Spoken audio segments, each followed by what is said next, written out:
Side में ले लो।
Tapi Narmada revolving प्रोजेक्टना dam हटाव समितिना સંઘર્ષ સમિતિના પ્રમુખ એવા બારકુભાઈ, સમગ્ર આદિવાસી તેમજ સમગ્ર ગુજરાત કોંગ્રેસ સમિતિના પ્રમુખ એવા અમિતભાઈ ચાવડા સાહેબ, સમગ્ર ભારતના આદિવાસી કોંગ્રેસના પ્રમુખ એવા વિક્રાંતભાઈ ભુરિયા સાહેબ આપણી વચ્ચે ઉપસ્થિત, રાજુ પારગીજી આપણી વચ્ચે ઉપસ્થિત, કલ્પેશભાઈ આપણી વચ્ચે ઉપસ્થિત, અહીં યુસુફભાઈ આપણી વચ્ચે ઉપસ્થિત, જયેન્દ્રભાઈ આપણી વચ્ચે ઉપસ્થિત, કોંગ્રેસ સમિતિના પ્રમુખ એવા કિશનભાઈ, તમામ આદિવાસી સમાજના કાર્યકર્તાઓ અને દરેક પક્ષના કાર્યકર્તાઓ, આજે સૌને અભિનંદન એટલા માટે આપું છું કે ગઈકાલે 2 દિવસથી 12 અને 13 તારીખથી જુઠાલાલની મંડળી કામે લાગી ગયેલી હતી.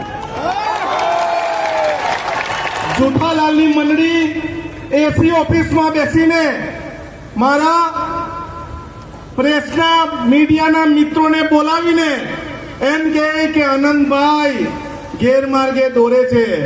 ત્યારે તમે ફ્લેશબેકમાં જાઓ, 2022માં જાઓ. 28મી ફેબ્રુઆરી આ ધરમપુરની ધરતી પર રેલી કરવાના હતા ત્યારે મોગલી શું કહેતો હતો? મોગલી અનંત પટેલ ગેરમાર્ગે દોરે છે. આપણે ત્યારથી પહેલી રેલીથી લઈને છેલ્લી રેલી નવસારીમાં કરી ત્યાં સુધી મોગલીને બોલાયો. મોગલી આવ્યો અને આ નવું મોગલી આવી ગયું, જુઠાલાલ. જુઠાલાલ જે કાગળ બતાવે એ કાગળમાં વાંચીને બતાવવાની જરૂર હતી.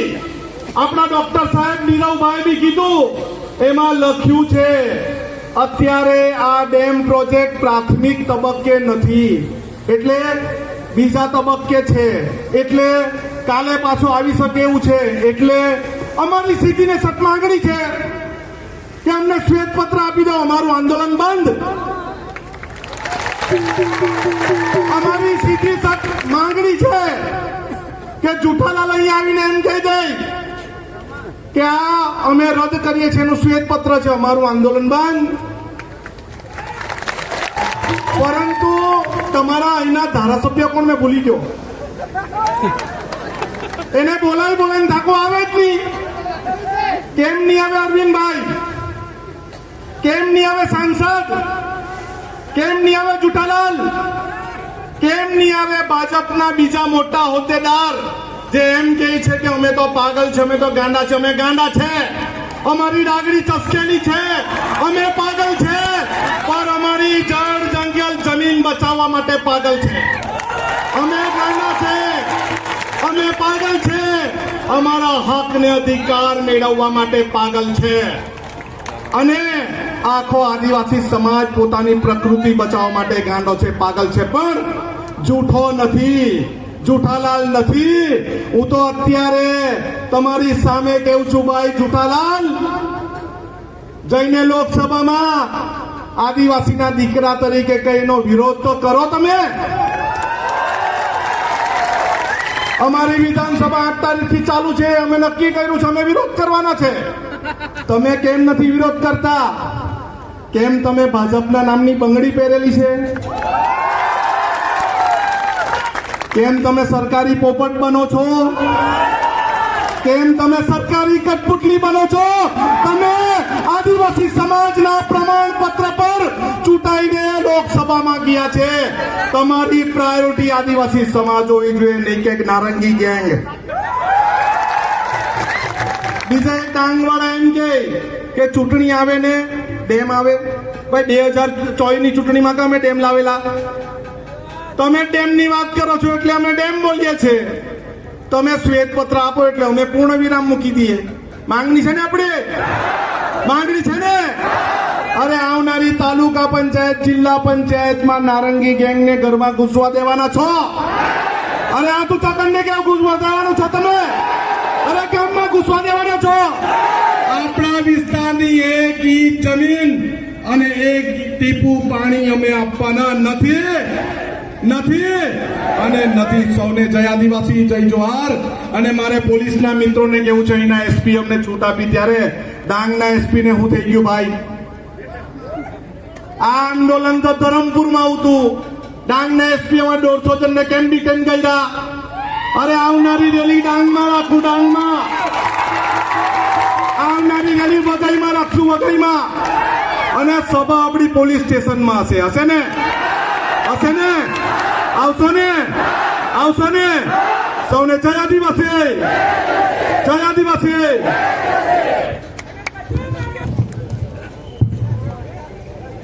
જય આદિવાસી.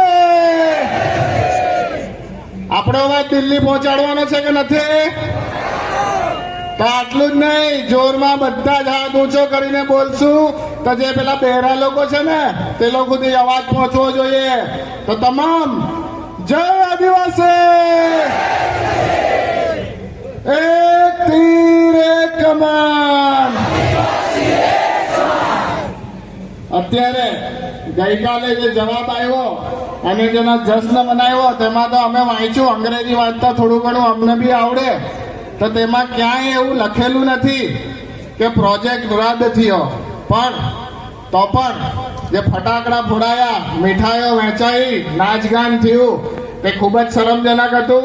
અત્યારે ખાલી એટલું લખેલું કે પ્રોજેક્ટને અભરાઈએ ચડાવવામાં આવે સાદી ભાષામાં, પણ ગમે ત્યારે ભવિષ્યમાં જ્યારે પૈસા આવશે કે અવિરોધ બંધ થશે ત્યારે એ પ્રોજેક્ટ ફરીથી ઉતારવામાં આવશે એવું મારું માનવું છે. તો આપણે શું પ્રોજેક્ટ થવા દેવો છે? થવા દેવો છે? આટલી મોટી સંખ્યામાં સૌ પ્રથમ તો જે આજે આટલા પોલીસે જે પ્રમાણે રેલી રોકવાની કોશિશ કરી, તેમજ પ્રશાસને જે પ્રમાણે લોકોને ગભરાવવાની કોશિશ કરી, તેમ છતાં આજે આટલી મોટી સંખ્યામાં તમે જે ઉપસ્થિત છો તે તમામ બહાદુર અને નીડર છે. બાકીના તો ઘરે બેસીને બી ઘણા બધા સમર્થનમાં, પણ એ લોકો ડરતા હતા કે ક્યાંક અમને ડિટેન નહીં કરે, ક્યાંક અમારી ધરપકડ નહીં થાય. તેમ છતાં તમે બધા જે આવ્યા તે ખૂબ જ બહાદુરી અને સાહસની વાત છે. તમારા પોતાના માટે એકવાર જોરદાર તાળીઓનો ગડગડાટ થઈ જાય. આ કોઈ ઢીલા પોચાનું કામ નથી, આ કોઈ નાના માણાનું કામ નથી. તમે જે બધા આવ્યા છો ને એ આજે એક ઇતિહાસ બનાવવા આવ્યા છો. અને કોઈ પણ પરિસ્થિતિ થાય, ગમે તે થાય, ડરવાનું નથી. આપણે બહુ તો શું કહેશે, નક્સલવાદી કહેશે અને ખોટા કેસો થશે. 72 દિવસ જેલમાં રહી આવ્યો, સમાજ માટે લડતા તો પણ આજે અડીખમ ઉભેલો જ છે. હજુ પણ જરૂર પડીએ વર્ગભેર જઈશું. આપણા બીજા એક લોકલાડીલા ધારાસભ્ય ચૈતરભાઈ આટલા દિવસથી જેલમાં છે ખોટા કેસમાં, તેમ છતાં એ પણ નથી ડગેલા. આપણે પણ નથી ડગવાનું. તો બધા તૈયાર છો ને લડાઈ માટે? તાપી પાર લિંકની લડાઈ એટલે તાપી પાર આર પાર કરવાનું છે આપણે. આ ડેમ કોઈ પણ હિસાબે બનવા નથી દેવાનો.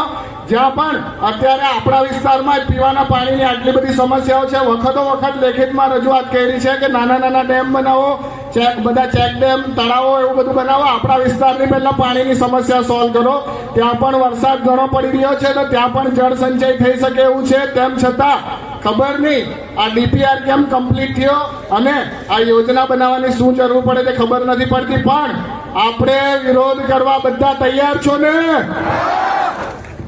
અવાજ બહુ ધીમો, આપણે દિલ્હી સુધી અવાજ પહોંચાડવાનો કે નથી? બધા તૈયાર છો ને? બસ તો આજ જુસ્સો જાળવી રાખજો. ગમે એટલા ખોટા કેસો થાય પણ આપણે લડવાનું છે અન્યાય સામે, અને જ્યાં પણ ખોટું થતું હોય ત્યાં બોલવાનું છે. તો આથી વિશેષ વધુ કંઈ નહીં કહેતા, ફરીથી એકવાર ખૂબ મોટી સંખ્યામાં બધા પધારેલા છો અને આખો જે આ ધરમપુર વિસ્તાર જ નહીં, આનો પડઘો છેક દિલ્હી સુધી જવાનો છે. તો તમામ પોતાના માટે એકવાર જોરદાર તાળીઓનો ગડગડાટ થઈ જાય. અને અહીં જે ઉપસ્થિત છે આગેવાનો, તેઓ તમારા માટે આટલા ધૂમધકતા તડકામાં અહીં ઉભેલા છે, તો એ લોકો માટે પણ એકવાર જોરદાર તાળીઓનો ગડગડાટ થઈ જાય. ફરીથી એકવાર ખૂબ જ પ્રચંડ નાદે દિલ્હી સુધી આપણો અવાજ જય આદિવાસીઓ અને આદિવાસીઓ એક છે તે પહોંચાડવા માટે તમામે હાથ ઊંચા કરીને જય આદિવાસી, એક તીર એક કમાન, જોહાર. ખૂબ ખૂબ આભાર. મુજબ એને જમીનનો અધિકાર આપો. કઈ આપવું તો છે નહીં, અને જે આપણું છે એ છીનવવા માટે આવ્યા છે. હું આજે અહીંયા રાહુલજીનો સંદેશ લઈને આવ્યો છું કે આ લડાઈમાં એકલો આદિવાસી સમાજ એકલો નથી. આખા ગુજરાત કોંગ્રેસનો એક એક કાર્યકર આ લડાઈમાં તમારી સાથે છે.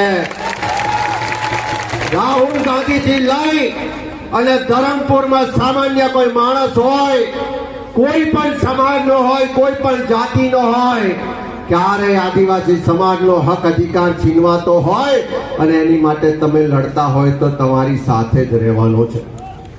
અને એ તો વાયરમાં કરંટ નહીં હોય ને તો આ લોકો આપણા ઉપર કપડા ઝુકાવે. એટલે આદિવાસી સમાજમાં હંમેશા પાવર તો હોવો જ જોઈએ. જય આદિવાસી.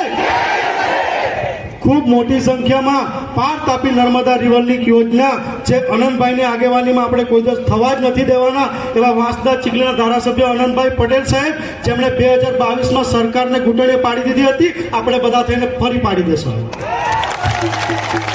સાથે ગુજરાત વિરોધ પક્ષના નેતા શ્રી અમિતભાઈ ચાવડા સાહેબ, ડોક્ટર ભુરિયા સાહેબ, તમામ આપણને સાથ સહકાર આપવા માટે આવ્યા છે. તમામના ધરમપુરની ક્રાંતિકારી ધરતી પર સ્વાગત કરું છું. કારણ કે સાહેબ આ ધરમપુરની જગ્યા એવી છે ને આખો દેશ હલાવવાની તાકાત રાખે છે. આ લોકો વાત કરે છે પાર તાપી રિવરની યોજના લાવવાની. આ જળ જંગલ જમીન શું છે? જળ જંગલ જમીન આપણી માં છે ને, માં છે ને. કોઈ માના ધવળ પર હાથ નાખવાની વાત કરતા હોય તો એ ચલાવી લેવાય, એ ચલાવી લેવાય. એ હાથ જળ મૂર્તિ કાપી નાખવાની તાકાત આપણે બધાએ રાખવી પડશે. હવે જળ જંગલ જમીન બચાવવાની વાત હોય ત્યારે ક્રાંતિકારી બિરસા મુંડા જેવો સંઘર્ષ કરતા કરતા જળ જંગલ જમીન બચાવતા બચાવતા શહીદ થઈ ગયા હતા. પરંતુ અનંતભાઈ અને એમની સમગ્ર ટીપે હજારો અનંત પટેલ ઉભા કરી દીધા છે. અમને શહીદ કરવાની વાત નહીં કરતા, ને તો અમારા વિસ્તારમાં આવો ને તો તમે શહીદ થઈ જાઓ એ વાત કહેવાય. એવો છે. ઘણા લોકો કલ્પેશ પટેલને હારેલો જોવા માટે જાત જાતના ષડયંત્ર કરે છે, પરંતુ એ લોકોને કહેવા માંગુ છું, તમારા એ હલકા અને સસ્તા સપનાઓને તોડીને આખી બાજી પલટવાની તાકાત આ કલ્પેશ પટેલ રાખે છે. ખૂબ દુઃખની વાત કરવી છે કે આપણા દેશના રાષ્ટ્રપતિ બી આપણા આદિવાસી છે ને, આદિવાસી છે ને. રાષ્ટ્રપતિથી કોઈ મોટું પદ છે નહીં ને. ફોરેસ્ટ બિલ પર એક શબ્દ ના બોલ્યા. આપણી બેન દીકરીઓને મણિપુરમાં નગ્ન ફરવામાં આવી ત્યારે કંઈ નહીં બોલી શકતા હોય, એક રાષ્ટ્રપતિ કંઈ નહીં બોલી શકતા હોય તો આપણી હાલત શું છે જરા વિચારો. લડવું પડશે, જીતવું પડશે. મારે યુવાનોને કહેવું પડશે ભગતસિંહ અને બિરસા મુંડા બનવું પડશે હવે. કારણ કે આ લડાઈ આપણી જળ જંગલ જમીન બચાવવાની છે, આપણી અસ્તિત્વની લડાઈ છે. લડશો ને બધા? લડશો ને? વહીવટી તંત્રને કહેવા માંગુ છું, સત્તામાં બેઠેલ અધિકારીઓ, સત્તામાં બેઠેલ રાજકારણીઓના ઇશારે આદિવાસી સમાજને હેરાન કરવાનું બંધ કરજો. સત્તા કોઈની કાયમ ટકેલી રહેતી નથી. અમે બી સત્તામાં આવીશું, અમારા માણસો બી આવશે. જે દિવસ અમે સત્તામાં આવીશું ને, રિટાયર થઈને ઘરે બેઠા હશો ને ત્યાંથી બી શોધીને લાવીશું. વાત કહેવાય ધરમપુરમાં.